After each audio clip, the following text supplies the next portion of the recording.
This is what should be done by one who is skilled in goodness and who knows the path of peace. Let them be able and upright, straightforward and gentle in speech, humble and not conceited, contented and easily satisfied, not busy with duties, and frugal in their ways, peaceful and calm and wise and skillful, not proud and demanding in nature. Let them not do the slightest thing that the wise would later reprove, wishing in gladness and in safety, may your beings be happy, whatever living beings there may be, whether they are weak or strong, omitting none, the great or the mighty, medium, short or small, the seen and the unseen, those living near and far away, those born and to be born, may all beings be happy. Let none deceive another or despise any being in any state. Let none through anger or ill will wish harm upon another, even as a mother protects with her life her child, her only child. So with a boundless heart should one cherish all living beings, radiating kindness over the entire world, spreading upwards to the skies and downwards to the depths, outwards and unbounded, freed from hatred and ill will, whether standing or walking, seated or lying down, free from drowsiness. One should sustain this recollection. This is said to be the sublime abiding, by not holding to false views, the pure-hearted one, having clarity of vision, being freed from all sense desires, is not born again into this world. Oh.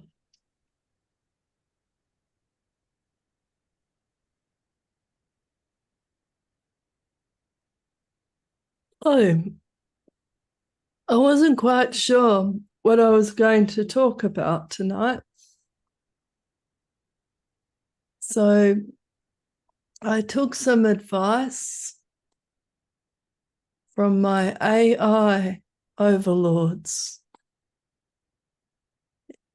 Every day I hear about artificial intelligence, and I wondered whether it could tell me anything useful if I asked it the question, what can meditation practice teach us about finding joy in these precarious times? And I was quite surprised, actually. It had some relatively good topics to cover off on. And I guess the reason why I was wondering this is that this year has been really quite unpredictable, in my life at least. I mean, I live a very simple life.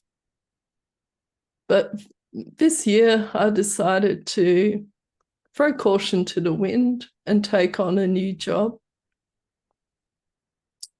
which has been largely rewarding, quite stressful, but rich. I think every week this year I've had a difficult conversation. It might have been about death. It might have been about interpersonal difficulties, various things. It's really been quite precarious times.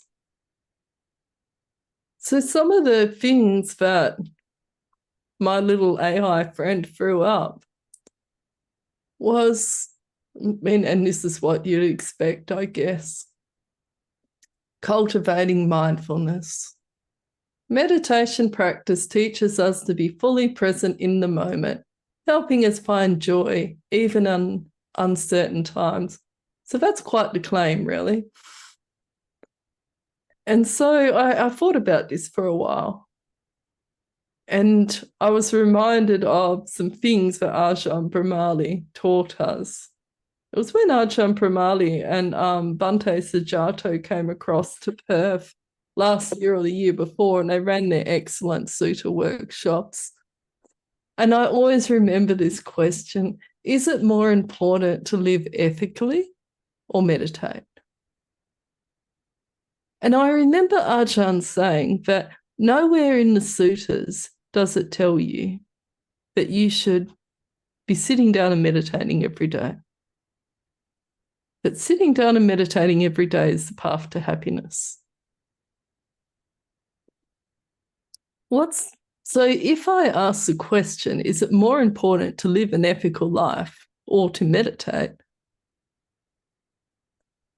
It turns out that, you know, when you separate Buddhist virtues from meditation, you really do make a mistake. It's an incomplete path, as you need to have right view, right values and priorities. It's all about sila. Or as I remember Ajahn saying, just be kind. So I have a friend who likes to always ask a million questions. He ties himself in knots. And it was so funny because I remember Ajahn turning to him and just saying, look, just be kind. That's all you need to do. It's the most important thing. Because mindfulness doesn't overcome anger. It's metta that overcomes anger. So the most important thing is to live ethically and well. Look after your virtue and your kindness. And a very simple way of putting this is to recognize your inherent goodness. So I have a number of books sitting on my desk here, and I was going to read you a little bit from Ajahn Chah. So this made me chuckle. So Ajahn Chah is at his monastery.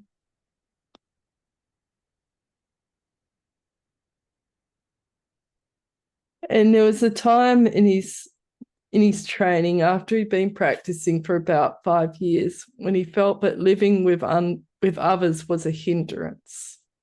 He would sit in his kuti, he would try to meditate, and people would keep coming by for a chat and disturbing him. So he was fed up.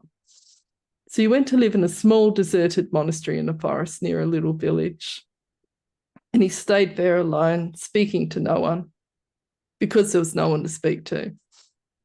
And after being there about 15 days, he thinks to himself, it'd be really good if I had a novice, a pakau here with me. He could help me out with some of these small jobs. And then he caught himself. He said, hey, you're a real character. You say you're fed up with your friends, fed up with your fellow monks and novices, and now you want a novice. What is this? No, he says, I want a good novice.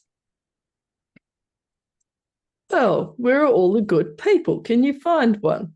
Where are you going to find this good person? In the whole monastery, there were only no good people. You must have been the only good person to have run away like this. That's a good question. Where is a good person found? If there aren't any good people, you must find a good person within yourself. You won't find goodness anywhere else than within yourself. If you are good, wherever you go will be good. Whether others criticize or praise you, you are still good. If you aren't good, then when others criticize you, you get angry. And when they praise you, you're pleased. So he reflected on this. And he thought, well, yes, I've always found it true. Goodness must be found within. And as soon as he saw this, that feeling of wanting to run away disappeared. And he says later, whenever that feeling arose, he was aware of it and let it go. Wherever he lived, whenever people condemned or praised him, he'd reflect that the point is not whether what they said was good or bad. Good or evil must be seen within ourselves. However other people feel, that's their concern. So I thought that was quite a powerful little statement. And he applies that to thinking in general. So saying, we don't go thinking, it's too hot today, it's too cold. Whatever the day is, that's just the way it is. You're simply blaming your laziness on the weather. We must see the Dharma within ourselves. Then there is a surer kind of peace. So I thought that was quite interesting, just to remember our inherent goodness. And then it reminded me, I was sitting down with the Kalyana Friendship Group last Saturday. I popped in to see how they were going. And we have the most interesting conversations. And one of the conversations that arose was about metta. And one of the young men, it's mainly young men who come to Kalyana Friendship Group. It's quite interesting in itself that. And he said, how do I practice metta? How do I cultivate metta? And Pritchard, I really appreciated your honesty talking about going on a metta retreat, because I've had a similar experience. You're walking around, you're saying these phrases to yourself, may I be happy, may I be well, may my mind be free, may I move forward with ease, whatever phrases you choose. You try and make sure they're ones that resonate with you. But at first, it really feels pretty staid. It feels a little bit contrived. And then I said to him, yeah, I can see what you're saying. It's hard to, generate metta at the drop of a hat. It's hard to, I think it's hard to generate metta without understanding our inherent goodness, and also understanding that we need to have a certain level of care for ourselves first. And it reminded me of another story. And this one is from the book, The Great Disciples of the Buddha. And it's a little story about King Pasenadi and his wife at the time. It was quite common to have several wives, you see. So this is the story of, let's get back to these are the stories of the early nuns. This is the story of Malika, the flower girl queen. And anyway, one day the king's standing on the parapet of the palace with the queen, and he's looking down upon the land. And he's got a bit jealous, you see, because the queen is just completely enamored by the Buddha's teachings. The Buddha can do no wrong. And he's starting to become a bit jealous about this. So he turns to her and he asks her whether there is anyone else in the world that she loves more than herself. And he expected her to name him, of course, since he flattered himself to have been the one who had raised her to fame and fortune. She was a simple flower girl, and he, elevated her to queenly status. But although she loved him, she remained truthful and replied that she knew of no one dearer to her than herself. Then she wanted to know how it was with him. Did he love anyone, possibly her, more than himself? Thereupon the king also had to admit that in his case too, self-love was predominant. But he went to the Buddha and recounted the conversation to find out how a sage would consider this. And it's a pretty interesting question when you think about it. I mean, I don't know what it's like growing up in other cultures, but certainly growing up in Australia, I remember there'd be, if you appeared a little bit puffed up or a little bit proud of yourself, or even if you just dressed really nicely, it quite often be met with the comment, "Oh, you're full of yourself," or "What do you love yourself?" Or "You're a bit up yourself." It's not, it's not a commonly acceptable thing to declare one love for oneself. And I think that's why we kind of have to dress it up with terms like self-care. And it kind of reminds me a bit of a Leonard Cohen quote. A woman watches her body uneasily, as though it were an unreliable ally in the battle for love. How true is that? And Tara Brach, a teacher I really love, she writes a lot about radical acceptance, calling it true refuge, the place that allows us to be at home, at peace, so that we may discover true happiness. The only thing that can give us true refuge is the awareness and love that is intrinsic to who we are. Ultimately, it is our own true nature. So what did the Buddha have to say about this? Well, he confirmed their statements, but drew from a lesson in compassion and non-violence. And he said, and this is in the Samyutta Nikaya, having traversed all quarters with the mind, one finds none anywhere dearer than oneself. For others too, each holds himself most dear. Hence, one who loves himself should not harm others. I thought that was quite a lovely little saying there.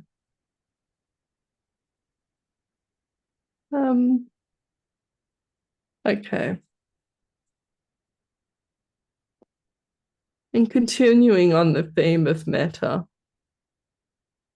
because what I was originally going to talk about is where courage comes from, what gives us the sense of faith and virtue, the generosity and wisdom to go forth with courage when we do face difficult things. And even when I asked this question of the Kalyana Friendship Group and also the Friday night speaker, who was wonderful, my dear friend Meath, invariably the conversation does get back to metta. The fact that courage does come from a place of love.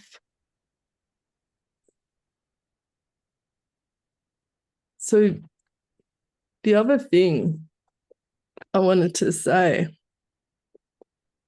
and I thought this was quite interesting, you see this written in various parts of the suttas. I was going to read an Pindika Sutta. But essentially, we can give all the riches, we can have enough food to feed everyone, no matter how accomplished they are in their practice.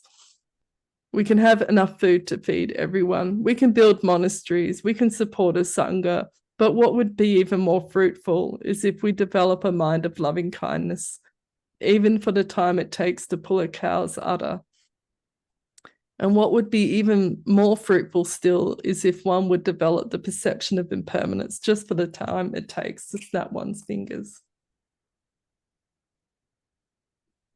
So impermanence is another way,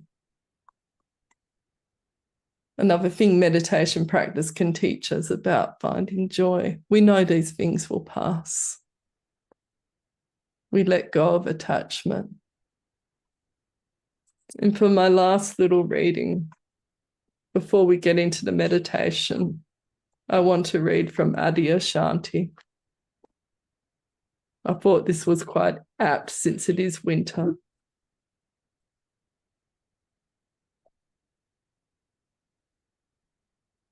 So I know that teaching meditation at the water court, it's amazing. It really is a gradual training.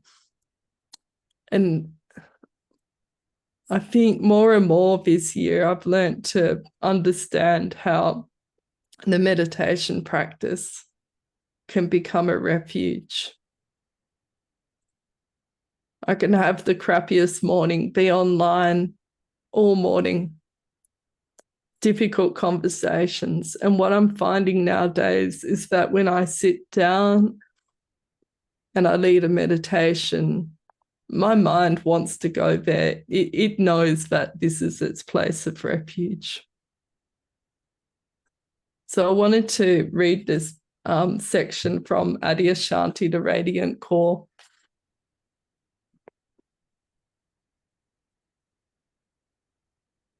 Even with its storms, winter is the quietest time of year. There is nothing like the quiet after a storm. If you have had the privilege of being in the mountains right after a snowfall, when there's no wind, nothing is moving. The snow is sucking up every sound, and you hear a deep silence everywhere. You know how potent this silence is. In a real sense, self-inquiry is a spiritually induced form of wintertime. It's not about looking for a right answer so much as stripping away and letting you see what is not necessary, what you can do without, what you are without your leaves. In human beings, we don't call these leaves. We call them ideas, concepts, attachments, and conditioning. All of this forms your identity. Wouldn't it be terrible if the trees outside identified themselves by their leaves? These are very flimsy things to be attached to. So when we meditate, it's a form of inquiry. Inquiry is a way of inducing a spiritual winter in its most positive sense, stripping everything to its root, to its core. When we have allowed ourselves to be stripped and really enter into the interior winter, into all the leaves of thoughts falling out of the mind, then we may find ourselves falling backward into, as we say in Zen, who we were before our parents were born. This is a falling into the most essential root of being.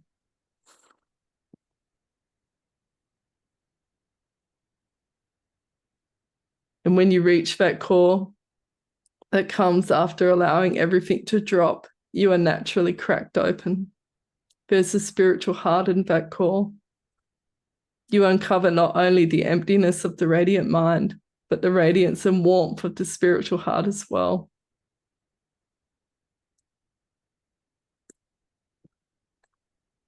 when you're really resting, you can actually feel the radiant empty mind, not as a thought, but as the radiant emptiness of yourself, the nothingness of yourself and all selves.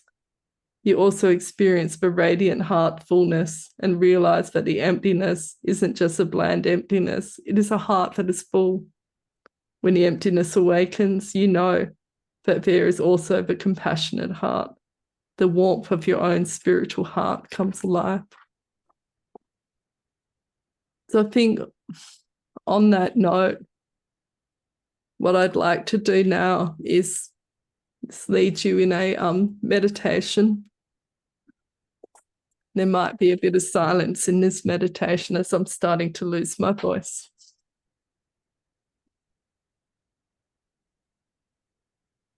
So as I always say to the meditators in my groups, the most important thing about meditation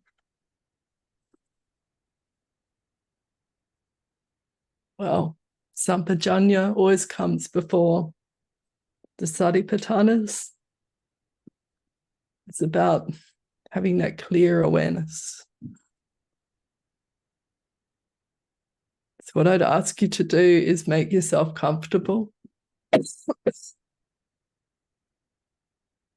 Be kind to yourself. Put your feet on the floor. Allow yourself to close down your eyes.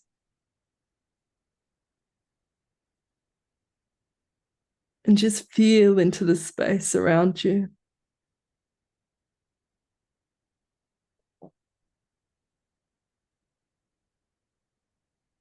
Be brave, have the courage to be kind to yourself, to feel the goodness of your spiritual heart.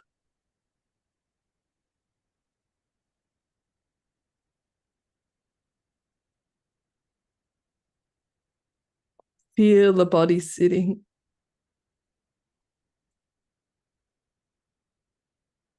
No matter if it feels tired and broken.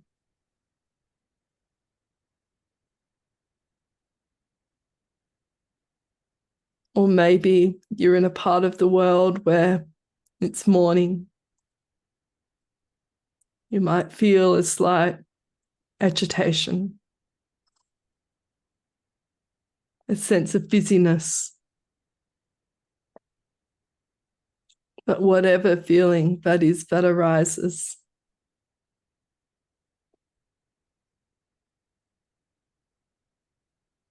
we don't attach to it.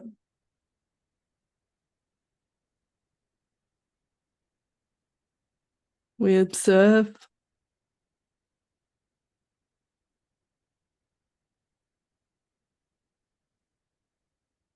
Maybe gently note if it's helpful. And let it pass. This is anicca, anatta, impermanent, not self.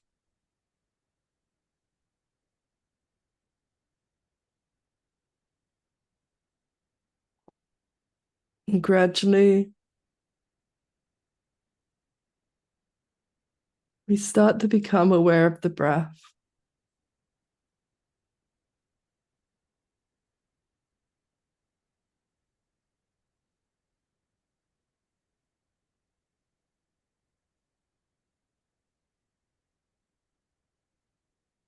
Feeling the breath.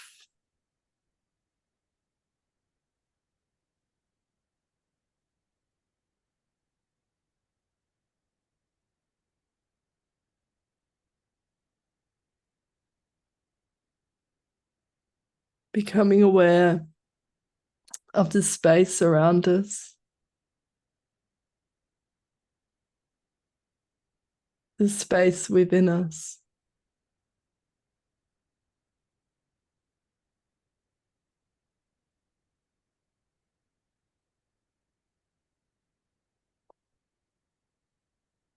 And sometimes it's really helpful to break it down.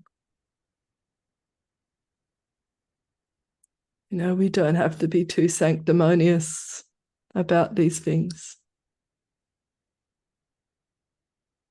You can simply say to yourself, I'm breathing in, I'm breathing out.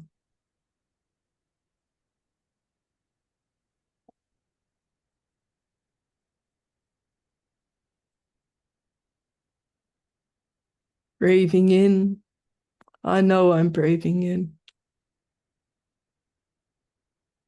Breathing out, I know I'm breathing out.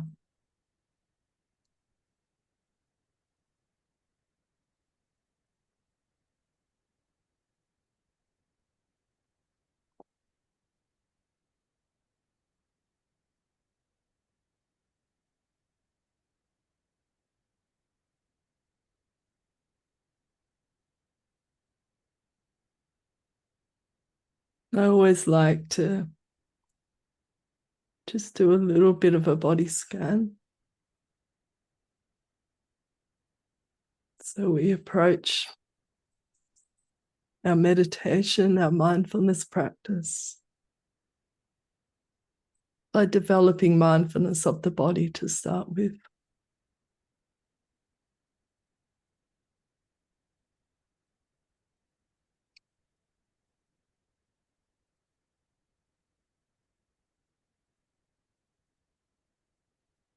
Turning our gaze downwards beyond the nose, helping the mind to quieten, caring for this moment.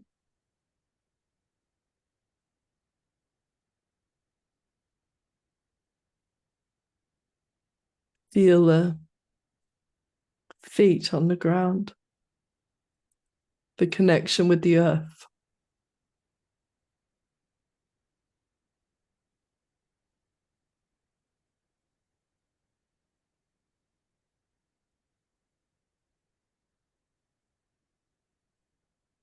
And it's one of the mudras that you see the Buddha statues showing,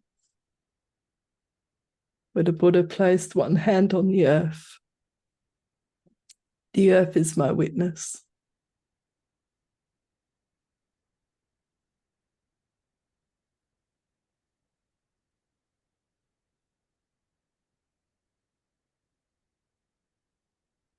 I let my eyes go soft, a kind, quiet gaze.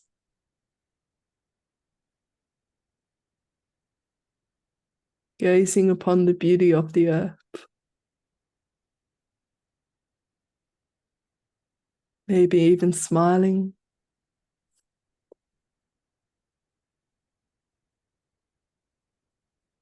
I'm home.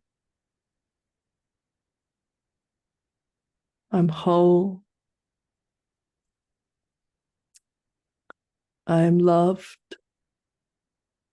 I am love.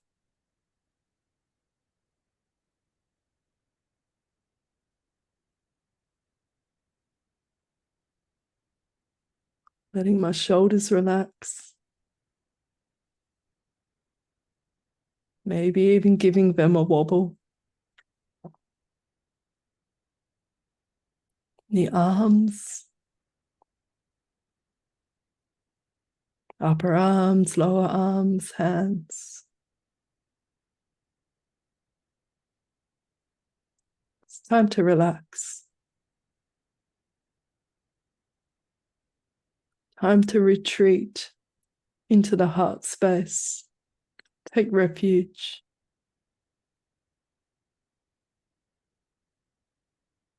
Refuge from the storm.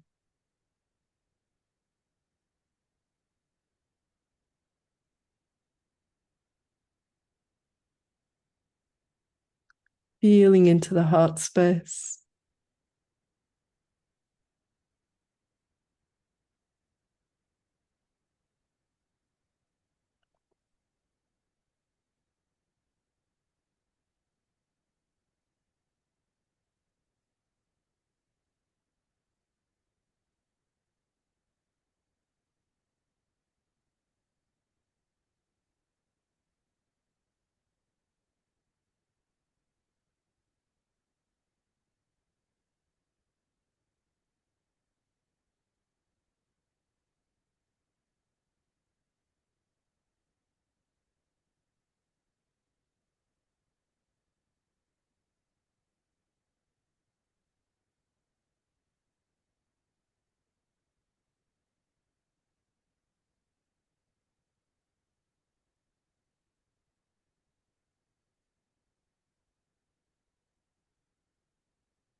You start to feel the transition, mindfulness of body, mindfulness of the body of breath.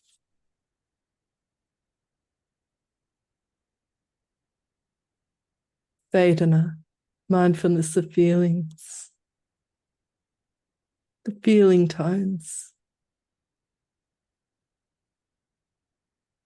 the feeling of the ribs. So gently rise and fall. The feeling of the lungs.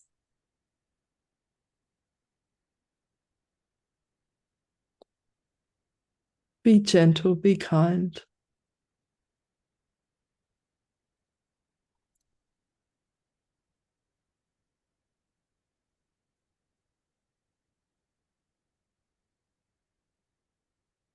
Give yourself the gift of acceptance.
To see the Dharma,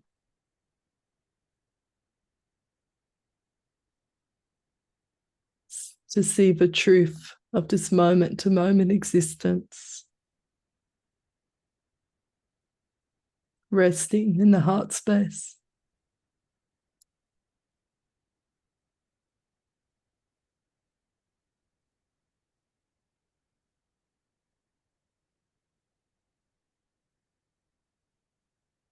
Knowing that we're sitting on this earth.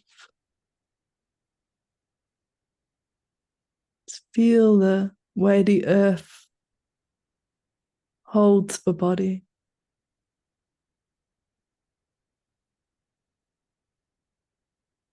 Feel the way the feet make contact with the earth.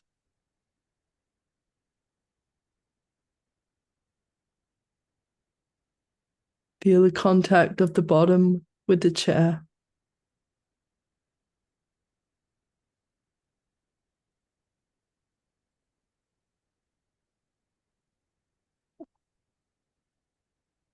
Breathing in goodness. Breathing in a sense of aliveness and vitality. You can almost feel it traveling up the legs, the feet, the calves, the thighs. Feel the way the hips relax and the pelvis.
Feel the strength of the spine, the softness of the belly, strong back, soft front, the very nature of compassion.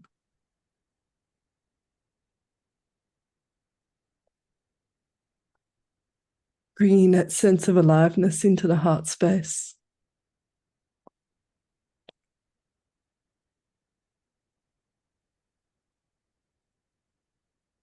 Vital,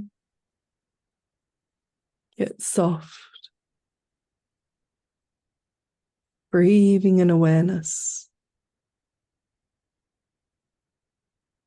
Letting go with kindness and compassion.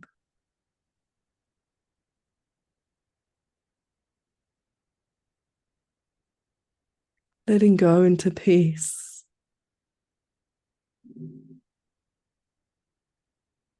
Your inherent goodness.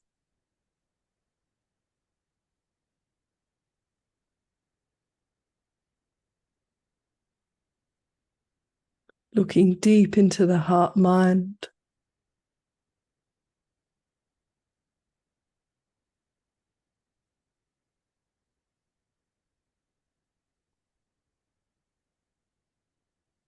And observing. Being the witness of your own experience.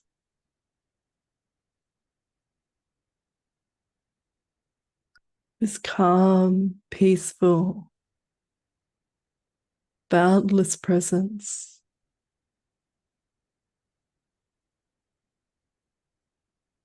You've been here so many times before.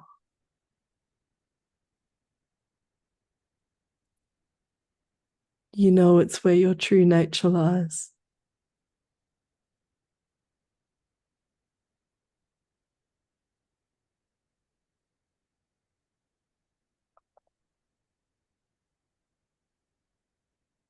Your place of refuge.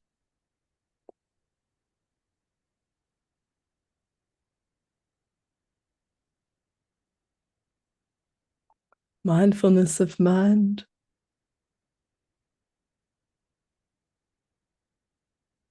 Mindfulness of presence.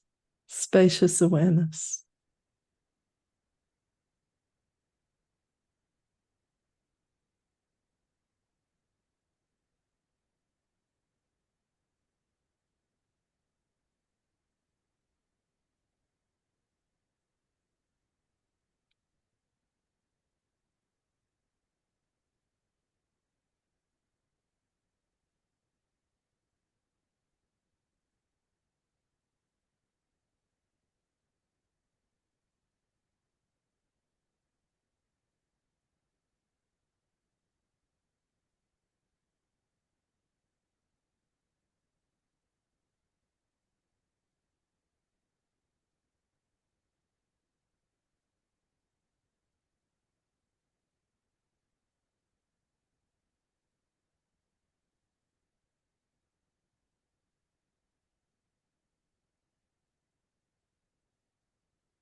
This is your place of faith,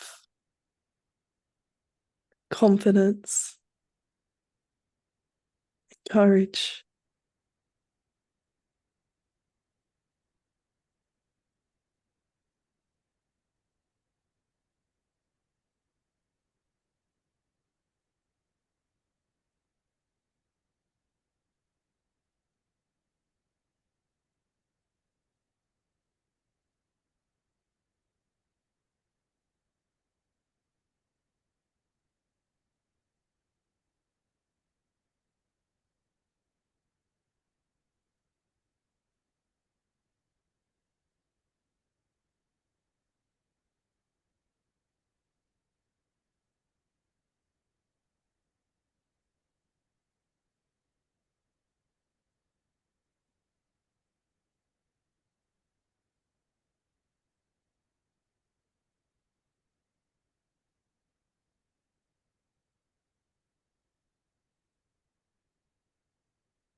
Take refuge in the heart space.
When I'm breathing in, I know I'm breathing in. When I'm breathing out, I know I'm breathing out.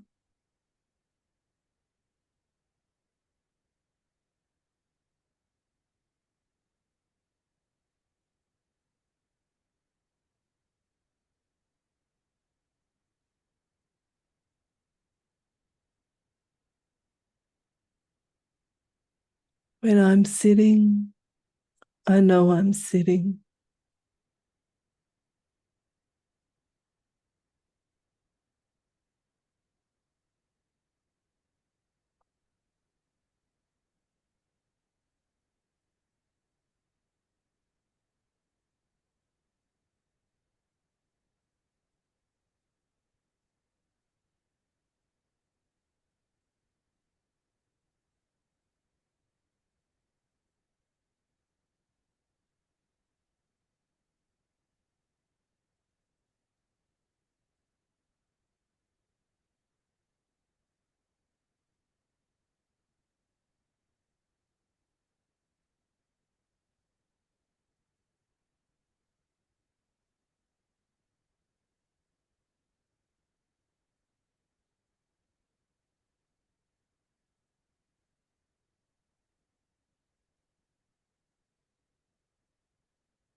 Meet a friend in the breath and walk alongside it.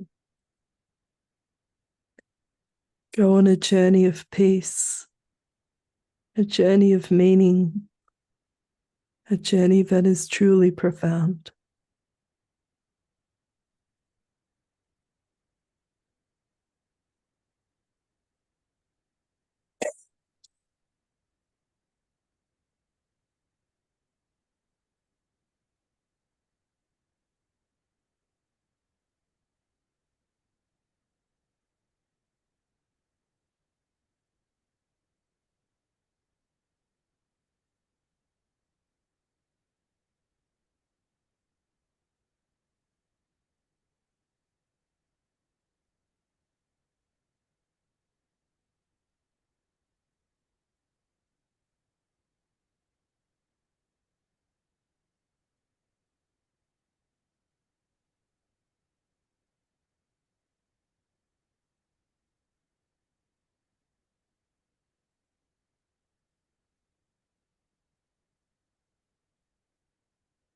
And as we start to come close to the end of the meditation, I'm reminded of beautiful saying.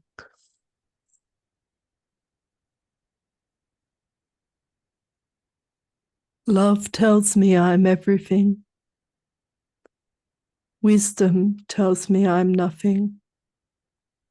Between these two, my life flows.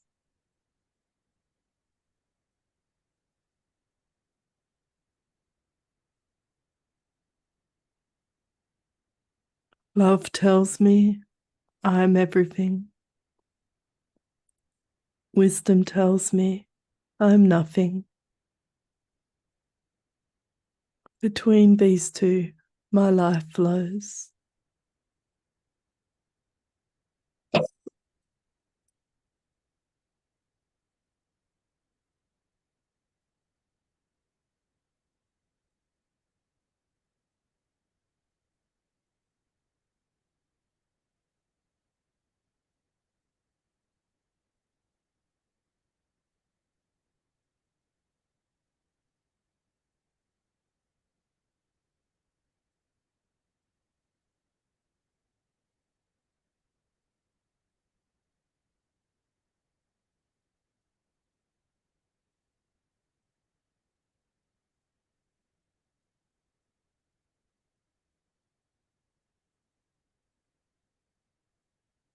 When I'm breathing in, I know I'm breathing in.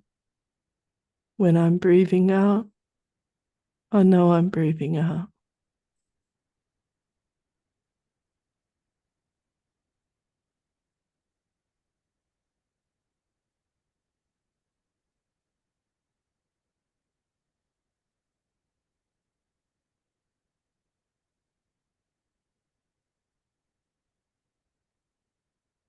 And invite you to bring your hands to your heart, feeling into the heart space.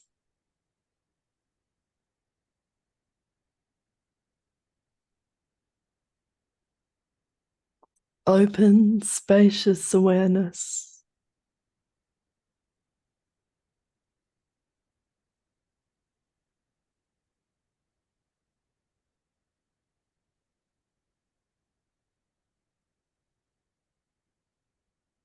Place of peace, place of love. And you might say to yourself, a thank you.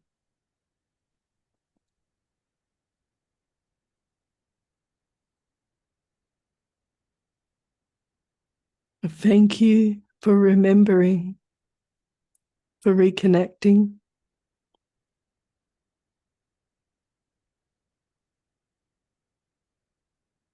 You've been here so many times before.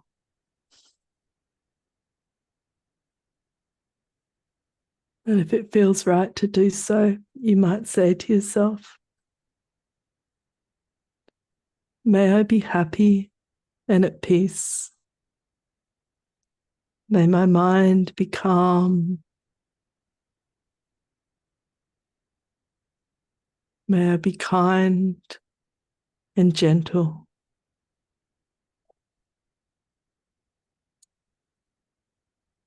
May I go forward on this path with my inherent goodness to guide me.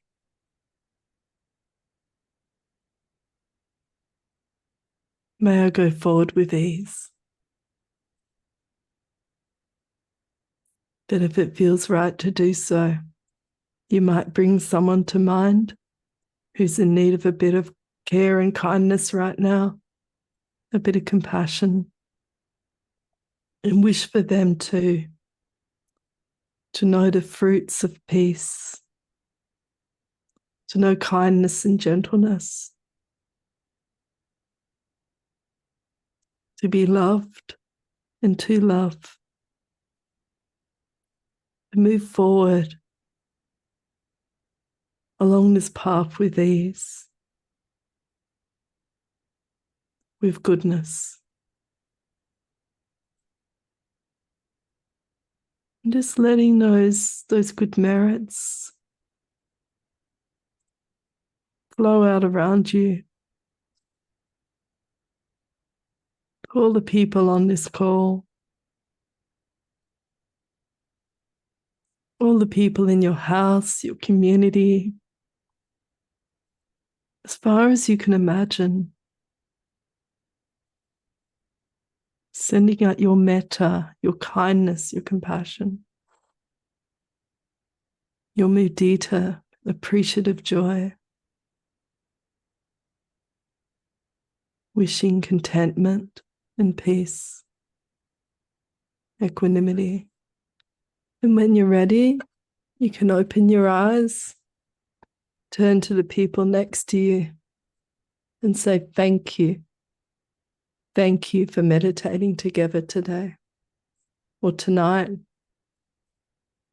May you all be kind and happy. May you move forward on this path with ease.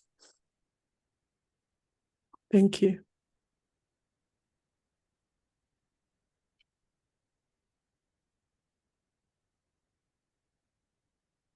I'm not sure if you heard the bell. I might not have put the music settings on properly.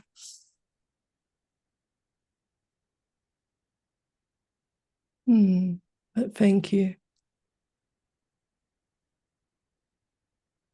We've got some research students.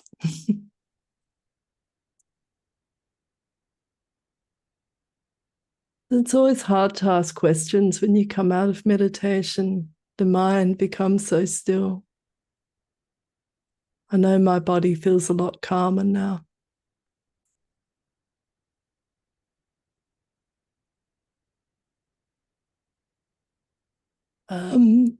But I'll have a look. If you've got questions or you'd like to share an observation or a comment, feel free to write them in the chat or call them out.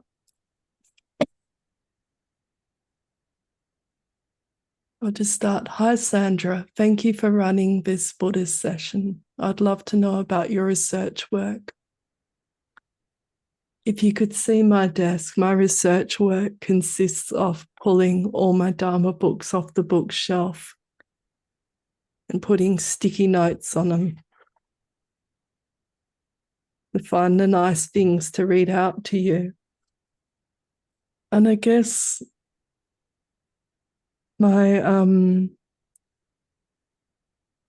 the people I draw the most inspiration from are people like Ajahn Brahmali. I have a lot of admiration for him. Chairing the Spiritual Education Group. It's funny. You'd think with a spiritual community, it'd all be very calm, peaceful. It could be pretty busy.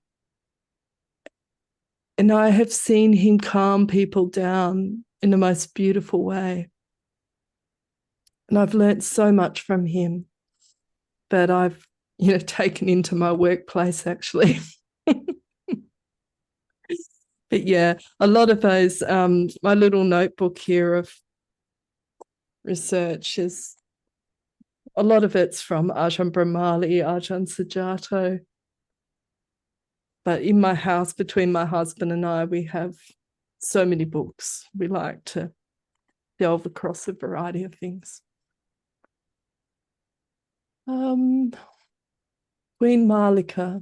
Yeah, you should read about the early nuns. They have the treatment of women is a whole Dharma talk in itself, in my opinion. But jeepers, those ladies, they live tough lives. And it's, I'm taking a lot of this from, I can't really see it, but great disciples of the Buddha. More and more now there are books coming out about the early lives of the nuns. Okay, Gloria, you've got a question. I haven't seen you for a while, so if you unmute, and then you can ask a question. Can you hear me? Yeah, loud and clear. Yes, so I actually thank you for your talk very much. I actually think about related topic this morning. Like, I think I kind of see myself like how I dislike other people easily. And then I don't know, it's weird, but even if like people may have nothing to do with me, but I may saw them and then I just suddenly start to dislike them. And then just like during the meditation when I'm like, I think I kind of feel painful about seeing my goodness. Does that make, I don't know if that makes sense, but like I feel really painful about like seeing that I'm good, and I feel much more comfortable to not see that in myself as well as in other people. Like I don't want to see it. I don't know if that makes sense or not, but that is how I feel about that. And then I actually feel much better when I just like I don't look into it. So I want like can you speak a little bit on this? Thanks. I can try and speak a bit on this. So, yeah, this is pretty interesting. And there's a whole body of work coming out at the moment where, particularly from the likes of Brené Brown and others, which will say that, happiness and joy is often a state of vulnerability for a lot of people. And why is that so? Well, it's because I guess the near enemy of metta is fear. And so maybe we become fearful of our happiness because we also understand impermanence. And we know that happiness can go. And particularly if we've got a lot of dust in our eyes, we're not fully aware of our defilements, we might sort of consider those situations normal. And it's an interesting little parable. It's about the lepers. I'll just find it. There's a couple of things I can read actually. So there were some lepers in ancient India. And basically the premise is that our view of the world can be distorted. What looks like happiness may actually be suffering. So that's pretty scary.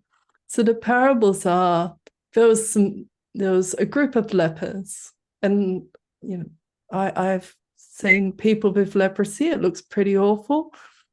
And apparently they have very itchy skin. And so the lepers were putting hot coals on their skin because it was more tolerable than the itchiness of their sores. And you've got to ask yourself, but so clearly the itchiness, if you think of the itchiness like our defilements, that had become like a normal state of existence for them. So putting the hot coals on was almost a sense of relief. But if they had been cured of leprosy, those coals are still hot. They still burn the skin. The fire was always hot, but their faculties were so distorted that the fire seemed okay. But it was suffering all along. And then the other little teaching is from Ajahn Chah. So I'll just get to it. Hang on.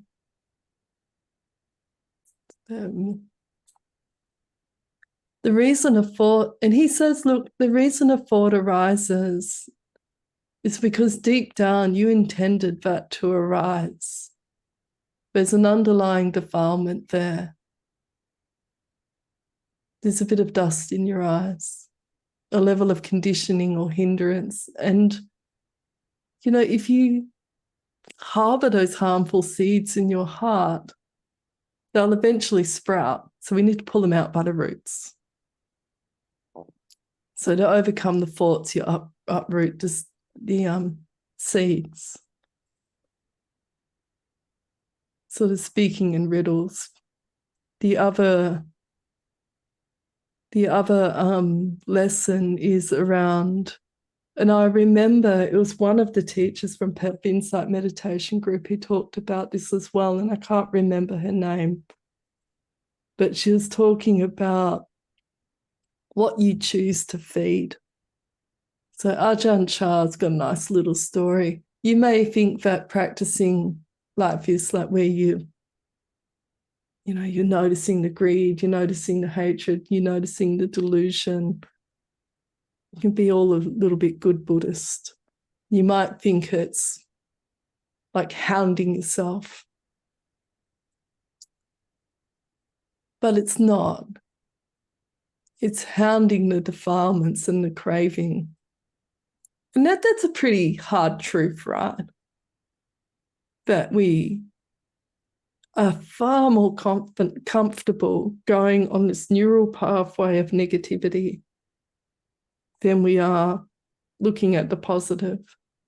And I know that for myself. I'm talking to my parents and I'm saying, oh, Mum, I'm the preferred candidate for this new job.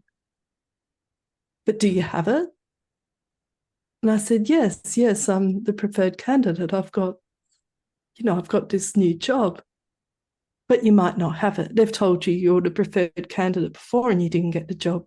It's way easier to focus on the negative than it is to boost the positive. And what Ajahn Chah says, it's like the defilements are a stray cat. And if you give that cat as much food as it wants, then it will always come around looking for more food.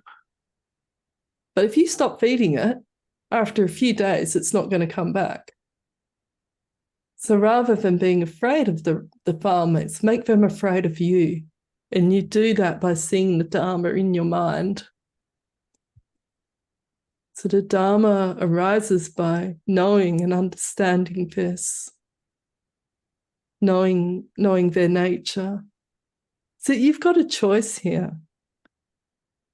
You can choose to continue on the path of beating yourself up, or you can actually choose kindness. And for a lot of people, that's incredibly vulnerable because we understand that near enemy of loss or fear. But, it's a choice. So it depends what you want to feed. So it's probably fairly blunt, but that's kind of the way I see it. Do you just face it up front. Well, you just ask, have I suffered enough yet? Sorry. Sorry. Okay. Okay. That's a tough question, but let's be truthful. Have you suffered enough yet? Oh, okay. Okay. Thank you. Or do you want to keep feeding the stray cat? I'll get myself kicked off the recordings at this rate. But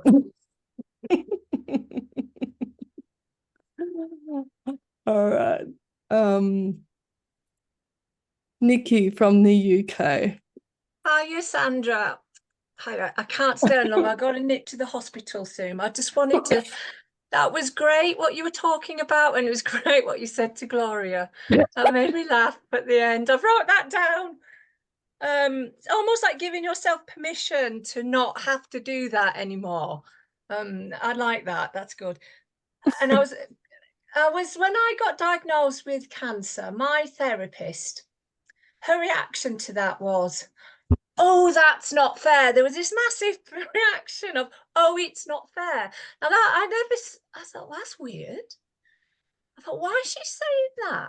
Oh, it's not fair. I couldn't quite understand it. Maybe because I've been on this path a little bit and she hasn't. She's got her own path. I don't know why it didn't ring true. And actually it's funny what you were saying about that inherent goodness. That was a line for me too, Gloria, that really stuck with me through that, is that because I think one of the monks have probably talked a lot about that, about connecting to that inherent goodness. Because when I think now of my diagnosis and the gifts it's given me, it's a lot of suffering at times. I'm not saying I am absolutely not walking through this very gracefully, but I have to walk through it in some ways. But it's given me lots of things, like I don't have to work as much. I remember when I was working, I worked so hard. I was like addictively working and saying, I can't carry on like this. That was a mantra. And bam, it stopped suddenly. So I'm finding it hard there's a big change of life for me. So coming back to simplicity, Ajahn Brahmali says that, doesn't he? Don't worry about anything else, just be kind. Just be kind. If you can't remember anything, just be kind. And I think, well, when you talk about that, and when I think about being kind to myself, I am now saying no to people. I'm saying no to my family. I don't want to talk to them. This is my family of origin, which is very difficult for them, but I have to do that for myself so I don't have stress. So often, Sandra, for me, is like to be kind to myself is often creates ripple effects for other people. But there's a very strong, when I go no, it's like, oh, they won't like that. Boom. They'll think you're being this, they'll think you're, and I can hear it very, I don't know what I'm trying to say. I suppose I'm just trying to say I connect to what you're saying, and I think being kind to myself is often, like you said, there's a mirror of suffering alongside of that as well, that I have to hold equanimity, they would call that, wouldn't they? So yeah, thank you, Sandra. You're welcome. You're welcome. And then I have to run, but thank you. I think it was oh God, his name's completely left me, the Australian meditator who's very blokey. He's like, I nearly had it. Everything is all right now. It might have been Alan Watts. Everything is all right now. I love that. Whatever's happening, no matter how strong the wind is blowing, everything is all right now in this present moment. Sounds glib at first, and then it becomes more meaningful, I think.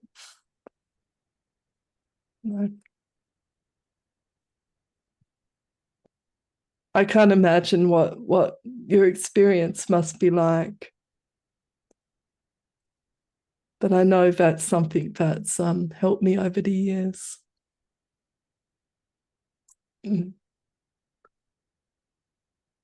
How's our chat going?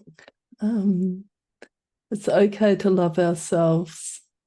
Love in Buddhist sense is different. It's having compassion and kindness for yourself. Yeah, true. You know, I was having this interesting conversation with one of the young men at the Kalyana Friendship Group. And he said, I just find it really hard to generate this kindness for myself. And I said, maybe what you need to do is sort of look at it in terms of the four Brahma Viharas. So there's metta, which is the loving kindness. There's karuna, which is compassion.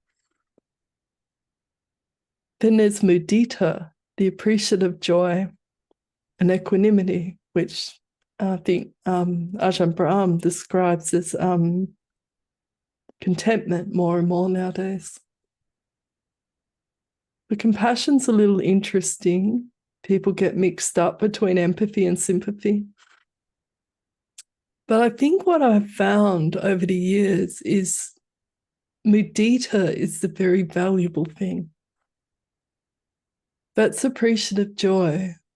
And if you can, so my guilty obsession is watching YouTubes about narrowboats. I just love it. These people cruise along the British waterways. And I get so happy for them.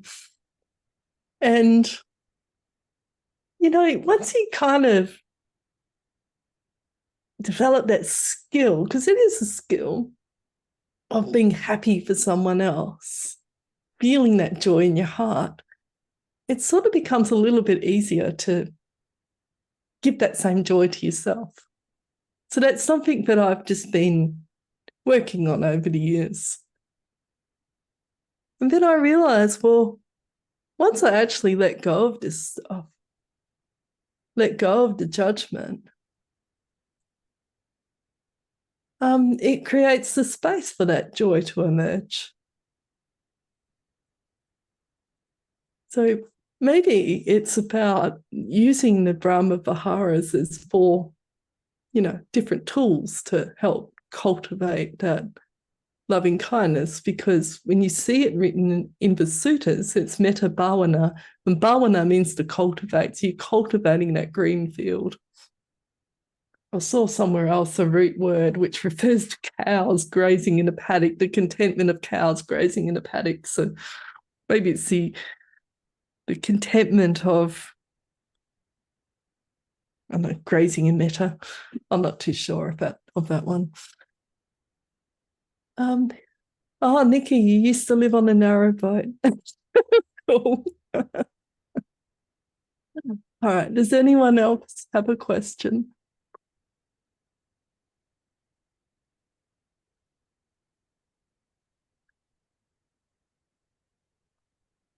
No. Okay. Well, I think to finish off, what I'd like to do is just chant the homage to the triple gem to finish, shortened version. It seems the right thing to do.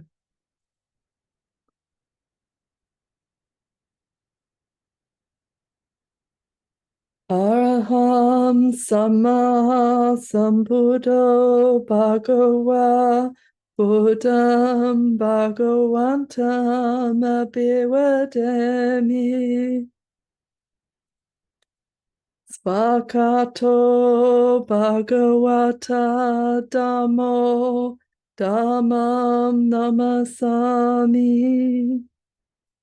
Supatipano Bhagavato Sawaka Sangho Sangam Namami. Thank you.